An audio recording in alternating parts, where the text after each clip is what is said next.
Hello and welcome to my shortened Final Fantasy XIV leveling guide. This guide will be going through the levels 10 by 10 until level 80. If you want a more detailed and comprehensible guide, then check out my other in-depth guide that explains how to unlock and understand the various different EXP methods. Before we start, you want to grab your Exp Buff sources. This will be your free company buff, your food for leveling, and any other bonuses you can get, such as the pre-order bonus earring, or maybe the recruiter friend helmet, and also the Hall of Novice ring.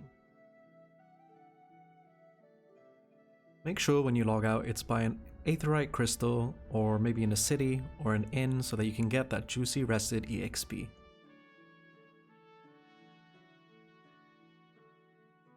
So we're going to start from levels 1 to 10. First off, you're going to want to prioritize MSQ and class quest for all levels, as MSQ basically literally unlocks almost all of the content in the game, so make sure you stay up to date with that, as you're going to have to come back to it eventually either way. But of course, feel free to do other things at the side, as long as you're keeping up with the MSQ and you're not too far behind.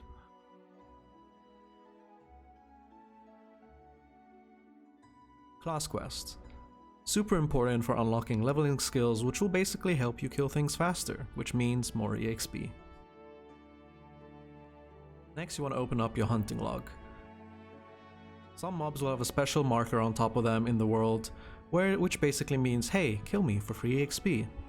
And you can also kill or grind mobs for this part, as you don't really have any fast way to travel around just yet, so just kill things that are besides each other and you'll be able to get through these levels relatively quick. Next are side quests. Some quests can be done while grinding out the mobs at the same time, and picking up any early side quests, you'll probably be able to get them done passively while you're killing stuff and progressing through the story. Next up is fates. Prioritize doing fates that are on the way to your objective, so that you aren't trying to run to a fate that is miles away, as they can potentially be killed before you even reach, which can be super annoying, and your movement is just limited by your character's speed at this level, so sometimes it's just not worth the longer detour. Levels 10 to 20. Guildhests will be able to be unlocked at level 10. You want to focus on doing the Guildhests that have a completion bonus next to their name, as this will give you bonus EXP, but once you've done one, you kinda don't want to do that again unless you're doing a duty roulette for the Guildhest. Next are Levequests. They're unlocked between levels 10 and 15. You don't really want to prioritize doing Levequests and kind of save them for leveling your crafter or your gatherer, but you can do them if you feel that you want to do something different. At level 15, you want to go and complete the Hall of Novice. The Hall of Novice will basically give you the level 30 EXP ring that I spoke about earlier. You'll also get some pretty good level 15 leveling armor. At level 17, you'll unlock Palace of the Dead. You'll be able to enter from levels 1 to 60, and this will basically be your second home for leveling, as the XP is just insane.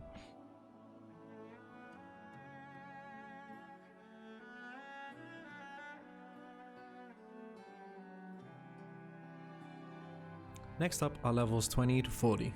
There's nothing special really here, but if this is your second character, once you become a second lieutenant in your grand company, you're gonna be able to do adventure squadrons. You'll unlock this later if this is your first one, but once unlocked, you can then enter your command mission from your squadron to basically do dungeons with them. These are basically your typical AI, which you'll be able to control and kind of send them out whenever you want to attack or come back. Which is great if you are typically a busy person and maybe need to pop in and out of the dungeon without having to worry about others too much.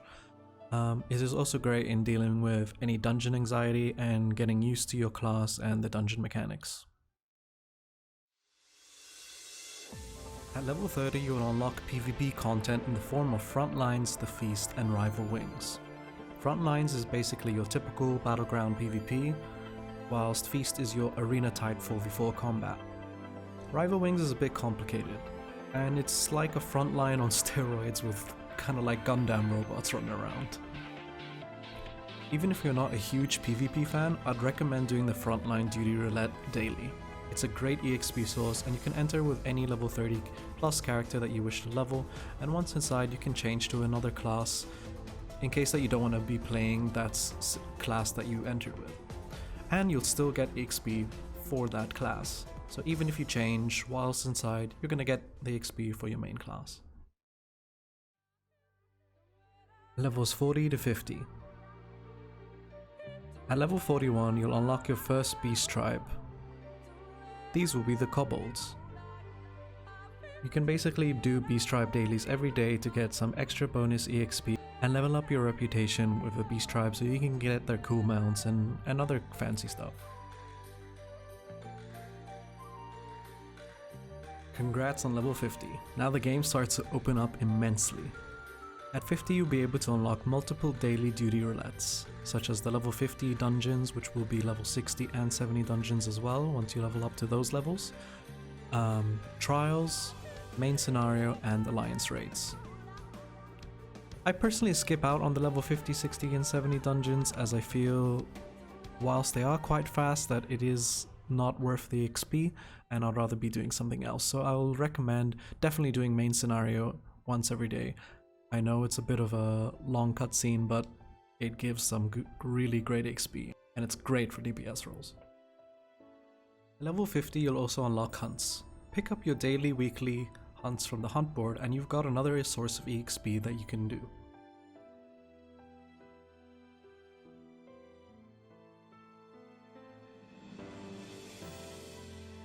Level 60 to 61, also known as the Dead Zone.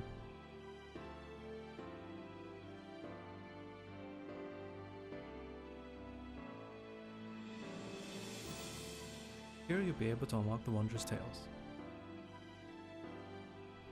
Once you finish your Wondrous Tails book, you can give it back to Chloe for some easy XP and rewards.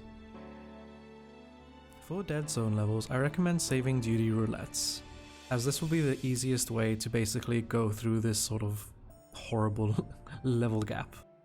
Otherwise, I'd recommend doing the level 59 dungeon or any other filler EXP methods that you can do, like your dailies and so on. Congrats, you finally beaten your first Dead Zone level. Next are levels 61 to 70. Here you'll unlock Heaven on High. It's a great source of EXP, especially for the lower levels of 60. At level 60 you'll also unlock the normal raids duty roulette, which is a very quick and easy duty roulette to do, kinda similar to trials and even in most cases very quick. Do keep in mind the XP for normal raids isn't that great, but it's still something. Welcome to the second Dead Zone level, 70 to 71. Again, here you want to save your duty roulettes for this level. Otherwise you want to do the level 69 dungeon.